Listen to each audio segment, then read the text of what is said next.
भगवान की जय। जय श्री राम, जय जय श्री राम, जय जय जय श्री राम।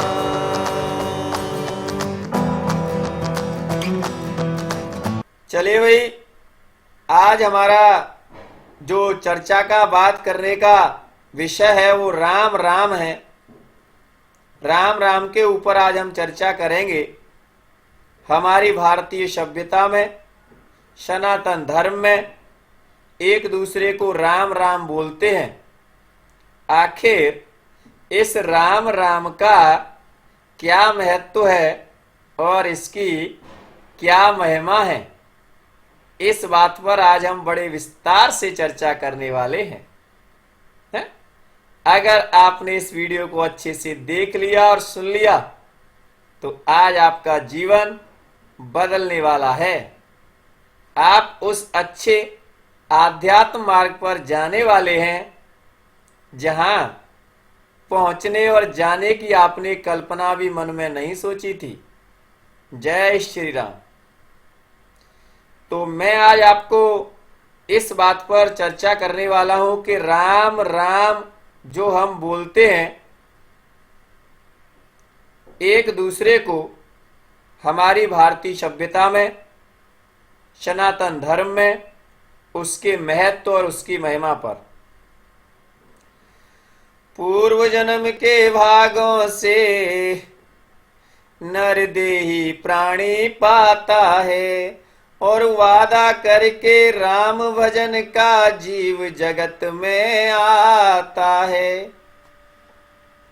जब जीवात्मा 84 लाख योनियों में भटकती है और उसके बाद परम पिता परमात्मा से हाथ जोड़कर विनम्र निवेदन करती है कि हे प्रभु, आप मुझे एक बार मनुष्य बना दो, बस एक बार। उसके बाद में मृत्यु लोक में केवल अच्छे कर्म और आपके नाम का स्मरण करूंगा। भगवान को दया आ जाती है तो उसे मनुष्य बना दिया जाता है। जब उसका जन्म होता है उस समय भगवान वहां से अंतर ध्यान हो जाते हैं तो वो बालक कहां कहां कहां करता है। हम समझते हैं कि वो बालक रो रहा है, वाह वाह वाह। नहीं नहीं, कहां प्रभु, मेरे प्रभु आप कहां चले गए। और जैसे ही जन्म हुआ माया उसको ऐसे समेटती है कि जन्म से लेकर मृत्यु तक ऐसे चक्कर में पड़ता है कि वो भगवान और राम सबको भूल जाता है। मैं आपको इसी गंभीर विषय पर लाने वाला हूं और इस वीडियो के बाद आप संसार के सभी कार्यों को भली भांति अच्छे प्रकार से करने के बाद आध्यात्म जीवन से जुड़ोगे।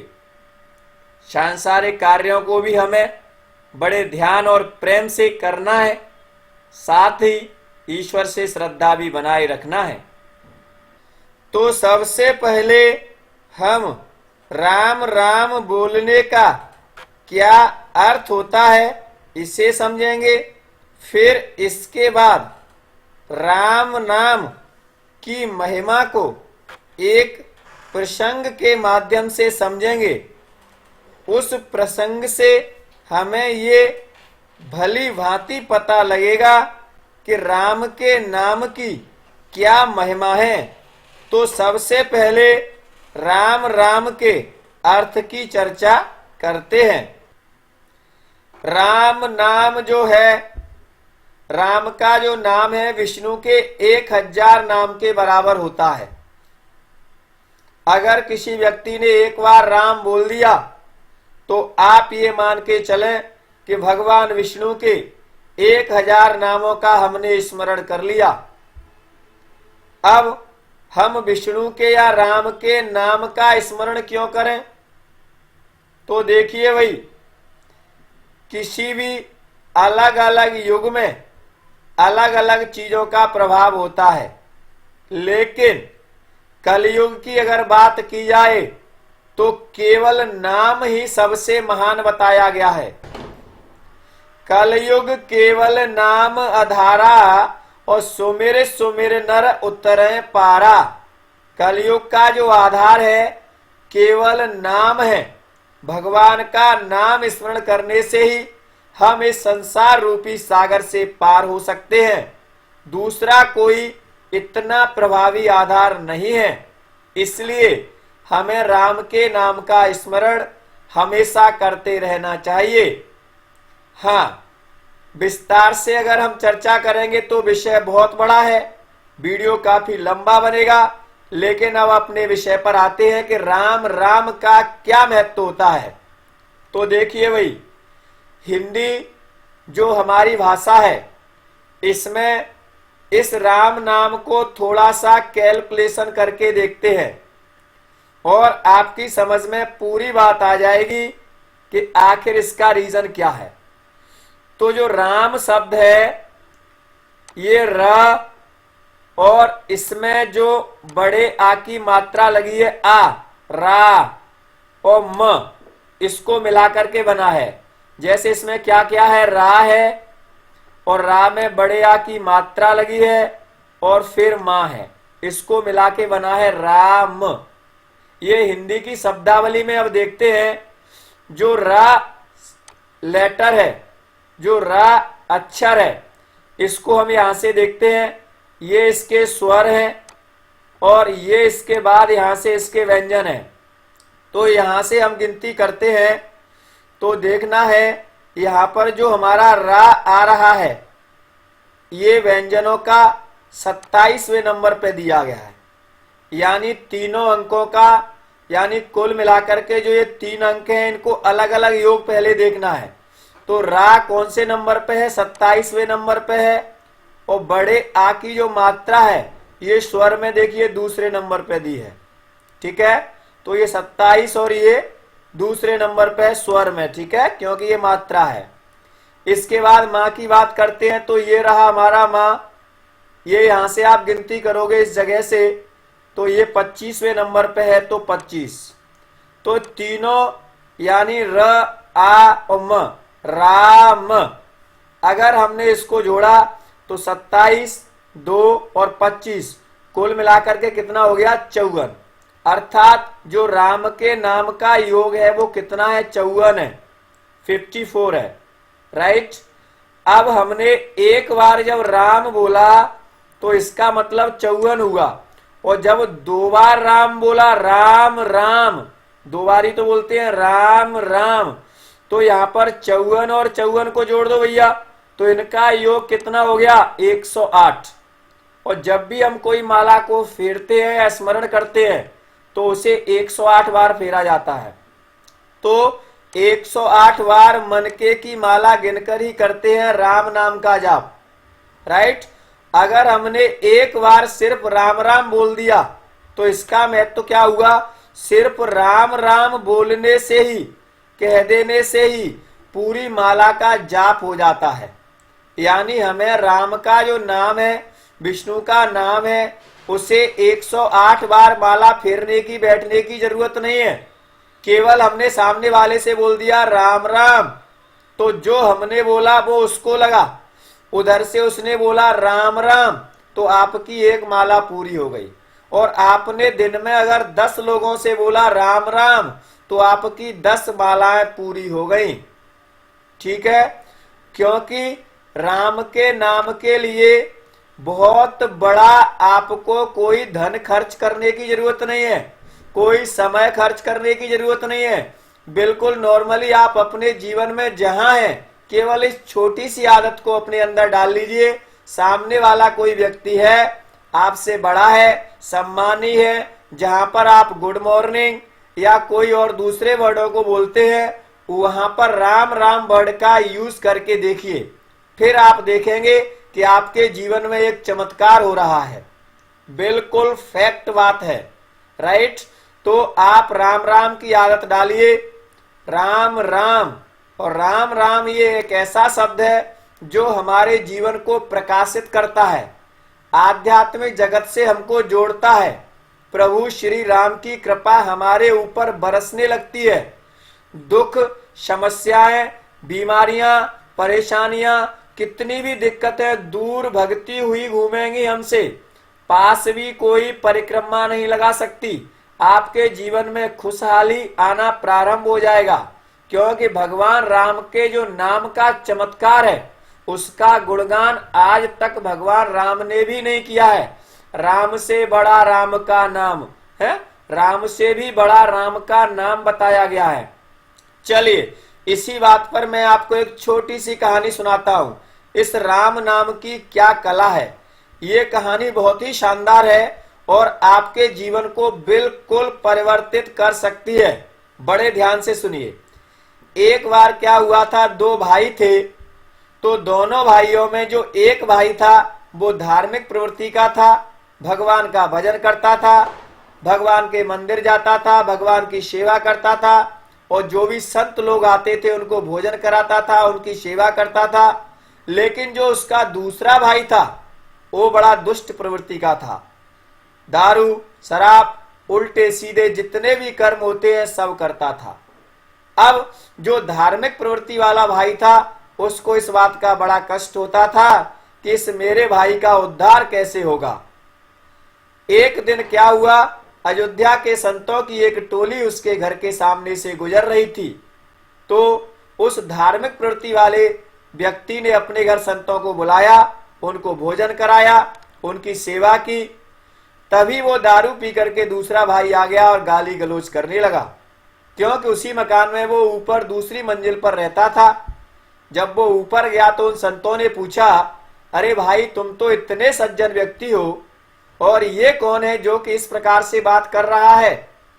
तो उस व्यक्ति ने कहा, श्रीमान जी, ये मेरा भाई है, लेकिन इसकी जो बुद्धि है वो खराब हो चुकी है और ये संगत का असर है, गलत लोगों के साथ संगत पड़ने से इसका ये खेल है।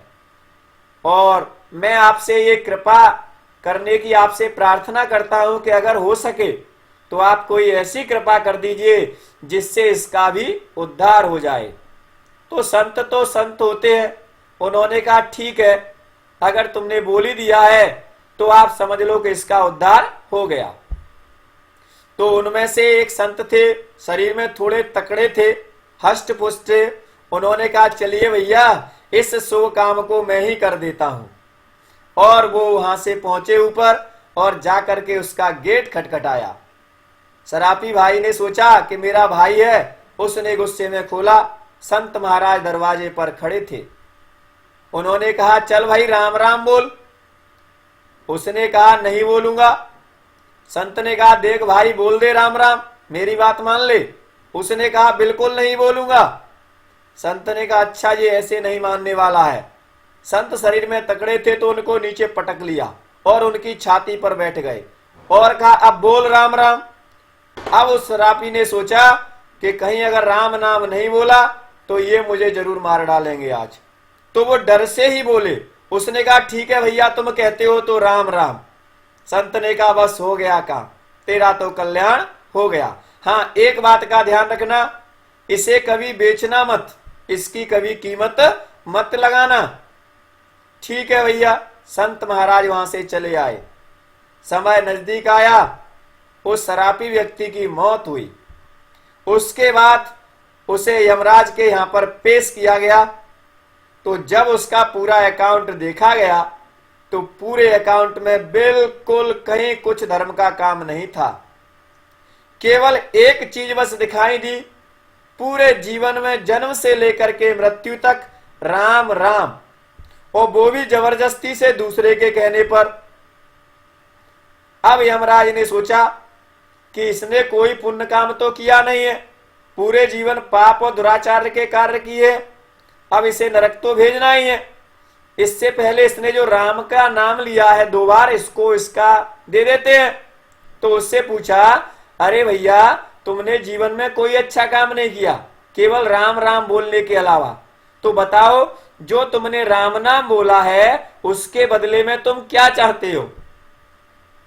अब उसको वो संत की बात ध्यान में आई। उसने कहा, संत महात्मा ने कहा था और राम नाम जबरदस्ती से मुझ पे बुलवाया था, उसका इतना असर है कि उसे ही मुझे पहले दिया जा रहा है। और उन्होंने एक बात और कही थी कि इसको बेचना मत। उसने कहा अच्छा। उसने कहा ये बताओ प्रभु कि इस राम नाम की कीमत क्या है, जरा बताओ, तब मैं सोचूंगा, बताऊंगा कि मैं इसको क्या चाहता हूं, इसके बदले में क्या आप दे सकते हो। अब तो यमराज बड़े चक्कर में। उन्होंने सोचा इसको मैं राम नाम की क्या कीमत बताऊं। यमराज ने कहा रुक भाई, मैं तुझे थोड़ी देर में बताता हूं। तो उन्होंने इंद्रदेव को बुलाया और कहा प्रभु बड़ी समस्या में हूं। इंद्रदेव ने कहा कहिए। कि ये व्यक्ति है, जीवन में इसने कोई अच्छा काम नहीं किया, बड़ी दुष्ट आत्मा है, एक बार राम राम बोला है इसने। अब ये पूछता है कि राम नाम की कीमत क्या है, तो इसके बदले में इसको क्या दूं, क्योंकि मेरे यहां तो लिखा पढ़ी में कुछ है ही नहीं कि इसके बदले में क्या होता है राम नाम का। इंद्रदेव ने कहा अरे भाई, इस चीज का तो ज्ञान हमें भी नहीं है। चलिए एक काम करते हैं, जिन्होंने इस दुनिया को रचा है परम पिता परमात्मा ब्रह्मा जी के पास चलते हैं, वो ही शायद इसका कुछ व्यवस्था बताएंगे। तो उससे कहा चलो भाई ब्रह्मा जी के पास चलते हैं। उसने कहा नहीं नहीं, मैं ऐसे जाने वाला नहीं हूं, मुझे डोली पालकी में अच्छे से मुझे एक आसन पे बिठा लिए और उस पे बैठ करके मैं अच्छे तरीके से जाऊंगा। उन्होंने कहा ठीक है भैया। तो उसको बिठा लिया और लेकर सब लोग आराम से ले जाने लगे। ब्रह्मा जी के यहाँ पहुंचे। इंद्रदेव और यमराज जाकर के हाथ जोड़े, कहा ब्रह्मा जी बड़े खुश हुए। उन्होंने कहा क्यों भाई आप लोग कैसे आए, क्या चक्कर है, ये कौन आत्मा है जो इस तरीके से आपके साथ बैठ बैठ करके इस तरीके से आ रही है। उन्होंने कहा बड़ी दुष्ट आत्मा है ये, और इसने जीवन में कुछ नहीं कहा, एक बार राम राम कहा है। अब पूछता है कि उसकी कीमत क्या है, तो इसको क्या दें आप ही बताइए, हमें तो इसका ज्ञान नहीं है। ब्रह्मा जी ने कहा राम नाम की, अरे भाई इसका ज्ञान तो भैया हमें भी नहीं है। तो क्या करें कि शंकर बाबा भोले भंडारी वो 24 घंटे राम राम करते रहते हैं, तो उनको जरूर पता होगा, उनको राम नाम का ज्ञान जरूर होगा। तो इसलिए अब तो शंकर बाबा के पास चलते हैं, वही बोलते हैं राम राम राम राम श्री राम जय राम। चलिए शंकर जी के पास चलते हैं। तो ब्रह्मा जी ने कहा हम भी चलते हैं भैया, देख लेते हैं कि राम नाम की कीमत क्या है। ब्रह्मा जी भी उनके साथ में भैया, सब लोग एक बारात की तरह वहां पहुंच गए और दूल्हा की तरह वो आत्मा। अब जाकर के शंकर बाबा के यहाँ पहुंचे। शंकर बाबा भोले भंडारी मुस्कुराए। उन्होंने कहा भैया ये कौन आत्मा है जो इस प्रकार से दूल्हे की तरह सजी हुई घूम रही है और यहां लेकर के आए हो। तब उन्होंने बताया कि प्रभु ऐसी ऐसी समस्या है, बड़ी ये आत्मा दूल्हा फूला तो कुछ नहीं है, बड़ी दुष्ट आत्मा है, लेकिन इसने एक बार राम राम बोल दिया है और ये उसकी कीमत मांग रहा है, तो बताओ क्या दें इसको। शंकर बाबा ने कहा अच्छा ये बात है, हाँ तो राम नाम की कीमत तो मुझे भी नहीं पता है, हाँ इतना जरूर पता है कि एक बार जब समुद्र से विष निकला था तो मैंने उस विष को पिया था। तो पहले बोला था रा और विष पी लिया था और फिर बोल दिया था म और विष उसी बीच में दब गया, आज तक विष का कोई असर नहीं हुआ। तो इतनी ताकत है, अब इसका क्या कीमत है इतना तो मुझे भी नहीं पता। अरे प्रभु तो क्या करें, करें क्या, जिसका नाम है उसी के पास चलते हैं, अर्थात विष्णु जी के पास चलते हैं। हाँ ठीक है। तो शंकर जी ने कहा चलो तो हम भी चलते हैं, देख ही लेते हैं क्या बात है भैया, राम नाम की क्या कीमत है। अब तो सब लोग भैया वहां जाकर के पहुंचे और दूल्हा की तरह आत्मा आराम से सिंहासन पे बैठ के उनके साथ में घूम रही है। जैसे ही वहां पहुंचे जाकर के कहा प्रभु बड़ी समस्या पड़ी है।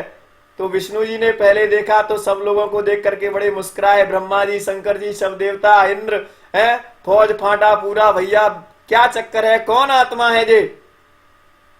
तो उन्होंने बताया कि प्रभु कोई आत्मा नहीं है, ये ऐसी ऐसी एक समस्या है, बड़ी दुष्ट आत्मा है। उन्होंने कहा अच्छा इसने एक बार राम राम कहा है और जीवन में कोई भी अच्छा काम नहीं किया, चलो कोई बात नहीं है, इसको लाओ और मेरी गोदी में बिठा दो। और जैसे उस आत्मा को लिया और अपनी गोदी में उन्होंने बिठाला।